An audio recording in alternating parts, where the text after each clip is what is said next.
All right, happy day, everybody. This is another episode of our solar journey. So these are lithium iron phosphate batteries at 280 amp hour versions, the 12 volt.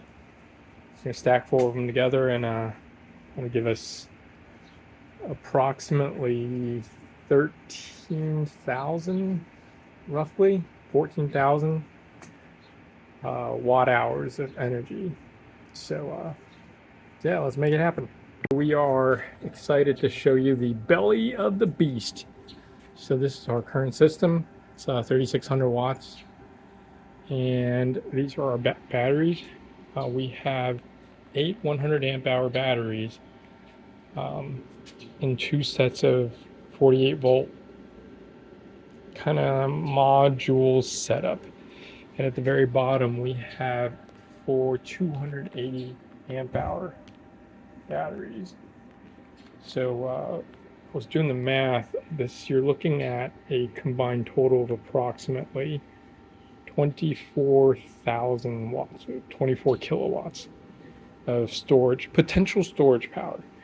Now, one problem we've run into is gauging the capacity of these things. So when I first got them, I balanced them before I strung them together into 48 volts, so they'll charge and discharge evenly.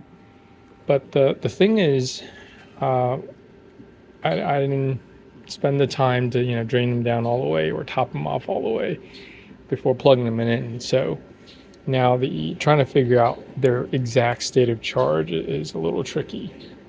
So yeah, I got one of these Unitech or D-Rock Coulomb counters, and I like it. It's been working rather well, and keeping track of how much is going in, how much is coming out.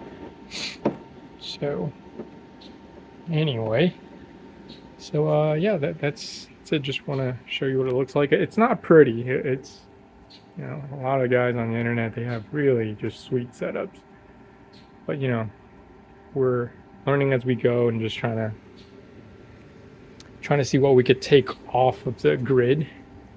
Right now we have 2 mini split ACs running every day, and at night we're still not pushing these batteries to its ultimate limit. At night we're cutting it off at 12 o'clock, and it seems to be working out really, really well.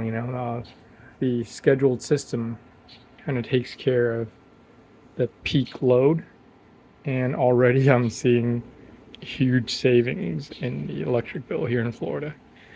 And so I'm looking forward to what we can accomplish come summer when the heat really picks up. All right, more to come. Thanks for watching.